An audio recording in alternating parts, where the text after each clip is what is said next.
Бірінші сөз кеңес мүшесі Құлбасов Еркебұлан Қамарханұлына беріледі. Ассалаумағалейкумдер, құрметті жиынға қатысушылар, кеңес мүшелері. Есім Құлбасов Еркебұлан Қамарханұлы. Бірінші кезекте Ерлан Бекахметұлы, рұқсат етсеңіз, мына бізде халықтың тарапынан келіп отқаннан кейін біз осы күнге дейін президенттің жолдаулары бар, бүкіл сөзімізді президенттің сөзімен ұштастырғымыз келеді. Өйткені президенттің сөзін қолдаймыз және президенттің сөзінің орындалуын үкіметтен бүкіл жерден талап ететініміз рас. Ол үшін енді қазір конституция қаралып отқан кезде айта кетейік, конституцияның қазіргі тарихи кетіп бара жатқан конституцияның 3-ші бабында жазылған биліктің бастауы халық деп, және өзінің билігін орындау үшін парламентке және үкіметке береді дейді. Сол үшін біз президенттің сөзінен істегіміз келеді бәрін. Енді бірінші слайдты қосып жіберсеңіздер, енді қазір президентті 2022 жылдан бері осы жол қауіпсіздігі туралы бірінші рет айтып келеді. Соның ішінде, мысалға өздеріңіз білесіздер, 2025 жылда соңғы жолдауында президент айтқан болатын, мен осы мәселені жол қауіпсіздігін қамтамасыз етуді бірнеше рет айттым. Ол туралы істеліп жатқан мәселелер бар, бірағында әлі істелетін жұмыстар өте көп деп.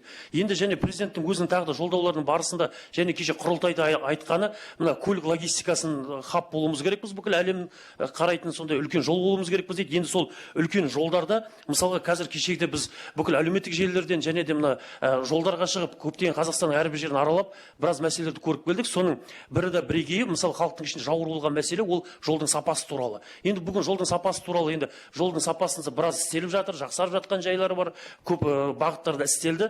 Бірағында ол жерге мысалы жолдың сапасы қашан жақсарады десек, бюджеттен ақша бөлу керек деген сияқты көп этапта өтетін зат. Ал енді бірағында біздің бүгінгі таңда шешілетін бір мәселені көрдік те, құрметті видеографтар, видеоны қосып жіберсеңіздер, мысалы біз Ақтөбе облысына бардық, кеше өзім Ақтөбе облысының тұрғынымын. Сол кезде Ақтөбе облысында біз көрген бір жағдай орын алды. Қазір видеографтар видеоны қосып жіберсе, уақыт алмайды. Құрметті видеографтар, видеоны қосып жіберсеңіздер, бұл жерде былай, Қазавтожолдың мына жолды тазартуға байланысты, міне мынау бір видео қарама-қарсы келе жатыр. Мына қардың бәрін жолдың үстіне шашып келіп, жолдың тайғақтығын мұз істеп келе жатыр. Бұл бір ғана кейс емес, бір ғана автокөлік қателесіп кеткен емес. Мынау кісі соның артын тазартып келе жатыр. Бюджеттен кеткен қаншама қаражат. Мынау екінші кейс. Мына басқа күні басқа трассада. Басқа жол ғой. Басқа жол. Бәрі бір Ақтөбе облысында. Енді Қазавтожолдың тарапынан жақсы білеміз, көптеген заттарды жолды бәрін істеу қиын шығар, бірақ осыны тәртіпке келтіруге неге мүмкін емес. Енді бұл Ақтөбе облысындағы халықаралық үлкен трасса екенін ескеретін болсақ, бұл жерде шетелдің азаматтары бәрі өтіп жатыр. Екінші видео Ресей азаматымен түсірілген видео екен, әлеуметтік желілерде жүр сондай. Енді президентіміздің тапсырмасын бәрін айтып жатыр, күнде жолдап жатыр, бәрін әрбір жолдауында айтып жатыр, бірақ мына зат ұят болып тұр. Енді екінші мәселе, жаңағы мына жол қауіпсіздігін қамтамасыз ететін бізде жол патрульдік полициялары бар және транспортный полиция дейміз, көлік полициялары бар. Солардың тарапынан халықтың арасында бұрын соңды айтып жүрген мәселе бар. Жаңағыда сыбайлас жемқорлық өте қатты дамыған деп. Ол жерде ақша беріп кетіп қалу деп. Енді мен бұл жерде оны жауыр болған мәселе емес, екінші кейсті айтайын. Мысалға өзім Ақтөбе облысы Мұғалжар ауданы Қандыағаш қаласының қасынан өтіп бара жатқан кезде, мына жолдың қиындығына байланысты, тайғақ болуына байланысты жол жабық тұрды. Сол кезде тұрды, бір тұрған автокөліктерге жоғарыдан кім екенін білмейміз, бірақ жоғары шеніңді біреулердің хабарласу арқылы транспортный полиция, жол патрульдік полицияларға давление оказать етіліп, автокөліктерді жіберіп қою фактілері бар. Және мысалы жүк көліктерді солай. Бұл ішкі істер министрлігіне қатысты ма? Ішкі істер министрлігінің сотрудниктері тұр жолда, бірағында ол кімнен звондаған білмейміз, әкімшіліктен бе, прокуратурадан ба, бірағында жолда тұрған патрульдік полицияларға бір былайша айтқан звонок другу дейді халықтың ішінде. Сонымен шешіліп, былайша айтқанда жаман трассаға шығып кетіп, жолда қауіпті төндіріп шығып кеткен жайлар бар. Транспортный полицияның тарапынан да дәл сондай. Мысалы транспортный полиция жолда тұрады, жүк көліктерін тоқтатады, груздар үлкен. Оны бірағында жаңа кәсіпкерлердің влияниесі мықты, жан-жаққа звондап кетіп қалу фактілері бар. Енді осы жолда біз ұсыныстарымыз бар, бәріне тек қана немес, жаңа сын емес айтылатын ұсыныстарымыз бар. Енді осы жерде ұсынысымыз, мысалға қазір патрульдік полициялардың бәрінде видео жетондары бар. Соларға біздер полиция қызметкерлерін жолда тұрған төменгі шенінде былайша айтқанда полиция қызметкерлеріне жоғарыдан звонок другу келген кезде қорықпайтындай мүмкіншілік жасауымыз керекпіз. Оның бірде бірегейі қазір қоғамдағы ең басты мәселелердің бірі ол әлеуметтік желі. Соған әлеуметтік желіге патрульдік полициялардың жетондары тікелей қосылып тұрса деп, оны халық көріп отырып, мысалға звонок другу бірнәрсе істелгеннің өзінде ол запись экранында қалып қояды, әлеуметтік желілерін ешкім ғаламтордан өшіре алмайды. Сондай сияқты полиция қызметкерлеріне жолда жүрген жай полиция қызметкерлеріне құзыр беруіміз керекпіз деген ойдамыз. Өйткені жол қауіпсіздігін қамтамасыз ету солардың тікелей мойнында болғасын. Енді үшінші мәселе, елімізде автопарк көнеріп кетті. 20 жылдан асқан автопарк көліктің саны қазір 50%-ға дейін жетіп қалды. Оған МВД ішкі істер министрлігі өтірік айтуға рұқсат бермес.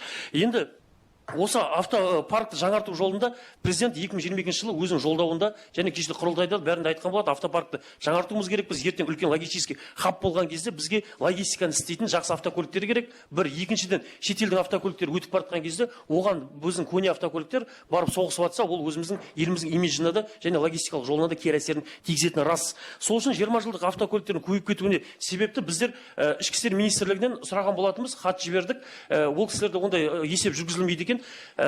Мысалға бізде жылына 2000-3000 мыңға жол көлік оқиғасы болады, соның ішінде көптеген адам өледі.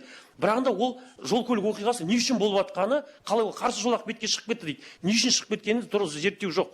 Біз өз тарапымызда зерттеу жүргізіп көрдік. Өтініш фотоларды қосып жіберсеңіздер, жол көлік оқиғаларына орын алған. Енді бұл жерде мысалға біз бүкіл 1000-ға жуық публикацияны оқып шықтық. Әлеуметтік желілердегі мысалға мына Mazda автокөлігінің ішінде 3 адам қайтыс болған. Бұл көне автокөлік 20 жылдан асып кеткен. Және де осындай кейстер Opel Vectra автокөлігінде, Audi автокөлігінің ішінде адамдар өлді деген хабарламалар көпті. Демек, жолда мысалға біз оқып шыққан 1000 публикацияның ішінде 80-ге жуық пайызы ол көне автокөліктердің кесірінен болған. Және 60%-ға жуығы осы көне автокөліктердің ішінде адам өлген. Басқа жаңа шыққан 2015-2020 жылғы автокөліктің ішіндегі адамдар дін аман қалған жағдайы бар. Өйткені олар техрегламентке сай автокөліктер. Енді осыған орай айтқымыз келетін автопаркты көнеру үшін, жаңарту үшін қандай тезистер кесір тигізіп тұр деген зерттеуді жүргіздік. Оған енді әңгіменің шындығын айтайық, енді президенттің өзі айтқан болатын, күшті президент, ықпалды парламент және есеп беруші үкімет дейді. Енді бізге өкінішке қарай автопаркты жаңартуға не істеуге кезінде біз осы сіздерге депутаттарға, мәжіліс, сенат депутаттарына көп соққан болатынбыз. Ерлан Бияхметович, өзіңізге білесіз, талай рет бардық. Енді елімізде мындай қызық зат бар екен. Осы как раз конституция айтылып жатқан кезде айта кетейік. Елімізде көптеген заңнамалар бар, 43 кодексіміз бар, бүкіл заңдар бар. Заң былайша айтқанда халыққа жазылған. Енді оны өзгерту үшін күшті парламенттің сіздердің әлдеріңіз келеді заңды өзгерту үшін. Бірақ Қазақстанда заңға қайшы келетін және де өзгерістерді сіздердің ықпалды парламенттің күші келмей қалатын бұйрықтар мен шешімдер бар. Мысалға айта кетейік, экология министрлігінің 448-ші бұйрығы бар. Ол жерде мына утилал мен бастапқы тіркеу салық жарнасы туралы айтылады. Ол үшін елімізге жақсы автокөліктерді әкелу үшін осы бұйрық кері әсерін тигізіп тұр. Ал парламент арқылы, күшті парламент арқылы соны шешкіміз келсе, ол бұйрық министерство берген, өзгертілмейді. Осыған байланысты тағы да ұсынатынымыз, осы біздер бұйрықтардың бәрін күштерін жойып, жаңа конституция кезінде, жаңа негізінде бәрі қайттан қарап алуымыз керекпіз. Өйткені қазір президенттің ең басты тапсырмасы күшті президент, ықпалды парламент, есеп беруші үкімет деген қағидасын осы бұйрықтар арқылы жасау мүмкін болмай тұр. Өйткені парламентке халық сенеді. Енді президенттің өзі де сеніп отыр, келесі жылы үлкен парламентке реформа істеп, бәрін бірге қосып, үлкен құрылтай деген ең басты парламенттік саяси реформаның басын парламенттің бастағысы келіп отқан жерде парламенттің ықпалы да күші де өте мықты болу керек деген ойдамыз. Сол үшін біздер осы бүкіл кейстерді бәрін қарап шықтық, араладық өңірлердің бәрін. Сыбайлас жемқорлықтың да іздері бар ол жерде. Осында біз ұсынып отқанымыз осы жол көлік қауіпсіздігін қамтамасыз ету жолында біздер автопарк жаңартуымыз керекпіз, және де полицияларға жақсы құзыр беруіміз керекпіз, жолдағы жол қауіпсіздігін тікелей қамтамасыз ететін. Және де жаңағыдай Қазавтожолдың сияқты мәселелерді мына жолдағы элементарны тазарту, мұздан тазарту деген сияқты сондай бағыттарды көп жұмыс жасалу керек деп ойдамыз. Рахмет, өте қысқа нұсқа және нақты.